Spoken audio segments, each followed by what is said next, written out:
So there are at least three flaws in the story of business. Business is just about economics and the money. Wrong. Business and ethics don't mix. Wrong. And people are simple economic maximizers. Wrong. The fourth flaw I want to talk about is the idea that, frankly, the world has changed. Globalization is part of this, but with globalization has come some new political realities. With those have been often driven by the information technology. And combined, these have shifted the normal relationships that we think about in business, what it means to be a customer, what it means to be a supplier, an employee, a community member, etc. Now, globalization isn't new. One CEO from India I know really put it best. He said, what's new really is borders and passports for the last couple of hundred years. Human beings have always traded around the world from ancient times. So we all remember the story of Marco Polo and how in a very different world, no airplanes, Marco Polo opened up a whole part of the world to the west and opened up the west to a whole part of the east. Nonetheless, today, globalization is simply undeniable. As an American, who often we don't get a lot of credit for being very global in the rest of the world, when I explain this to people when I travel, I say, you know, even Americans understand globalization in today's world. National Geographic has given a really good example of this, and I've got a small demonstration here. They say, look at a pencil. You know, the graphite might be from Brazil and Mexico. The softwood might be from Sweden or South Africa. The rubber might be from Thailand or Malaysia. And the metal could be from China or Mozambique. And pencils can be manufactured pretty much anywhere in the world, fairly inexpensively. Ideas travel around the world quickly. Supply chains get globalized. And businesses can no longer pretend that what happens in one society is irrelevant in another. A couple of examples. The value of trade goods as a percentage of the world gross domestic product has increased from 42% in 1980 to 62% in 2007. You can see the acceleration of trade. And if you look at something called the stock of international claims, which is a fancy word for bank loans and those kinds of things, that's increased from 10% in 1980 to 48% in 2006, again showing the increase in the way business moves around the world. Today's companies, like Toyota, operate in multiple countries. And they have to have a strategy that makes as much sense in Tokyo as it does in Tennessee and Mumbai and Rio. And they have to operate in a way so that their philosophy, their processes, how they treat people are tied together all over the world. At Toyota, they have a very famous philosophy called the Toyota Way, invented many years ago. But the companies had to globalize that philosophy so that it makes sense in places outside of Japan.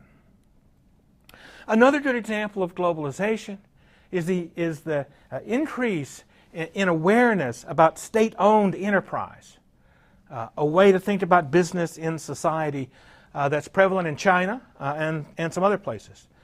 35% of all the business activity in China is represented by over 145,000 state-owned companies, controlling a really substantial part of the business assets in China.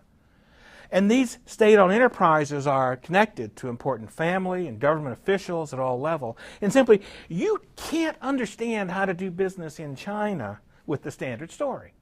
You've got to understand that these businesses are set in a social and societal context.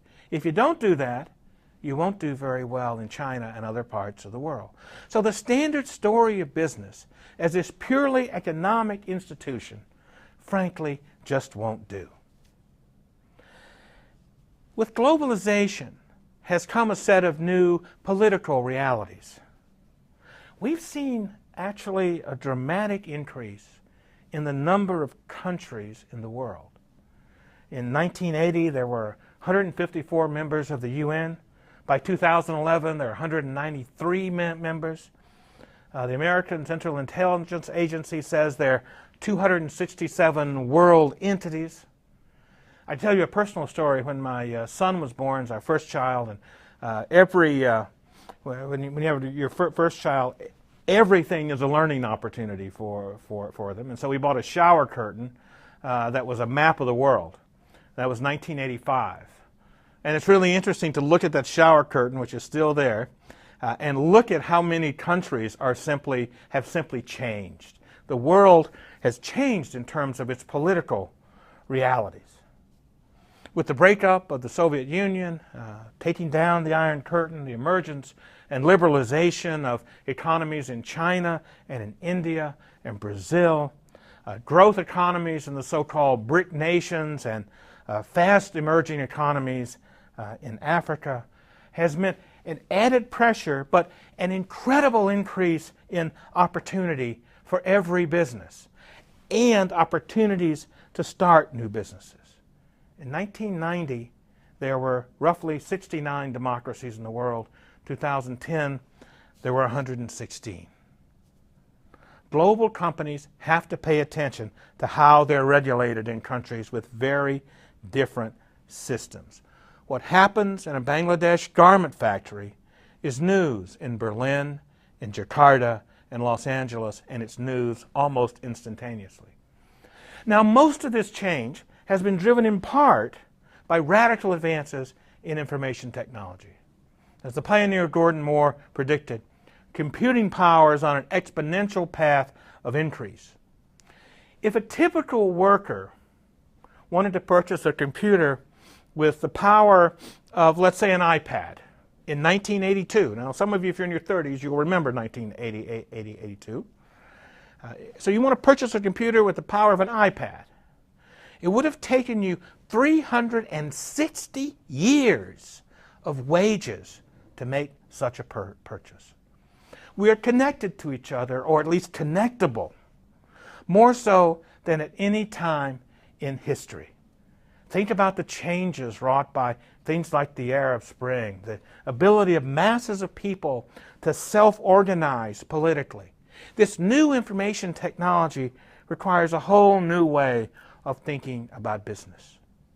Globalization, new political realities, changes in the information technology has meant a change in the way we think about traditional business relationships. We buy things online. We get recommendations from our friends. We rate our transactions with companies. There are sites like Glassdoor that give us insights into how employees see their companies as a place to work. Even product design can be crowdsourced now. Take a look, if you have time, at Quirky, QUIRKY.com, and you'll see a site that uses crowdsourcing really to improve product ideas. So let's go back to the standard story. You can't hold a company together by focusing on the money. You need something more like purpose. Ethics issues are front and center all over the world. When there's a fire in a supplier factory due to poor working conditions, today's customers and politicians want and demand accountability. Not everyone's the same around the world. Some people may in fact be motivated only by money. But most of what we know is that issues around purpose and having autonomy and mastery, issues of values like family and compassion, are what get most of us out of bed in the morning. And wanting to do better for ourselves and our families and our societies are what keep us going. We have to understand business as set firmly in society. So the old story, frankly, just has to go, and good riddance to it. I'd like you to talk about, in the discussion forums, how have changes in information technology changed your own life? What changes do you foresee in the future? And how would these changes affect business?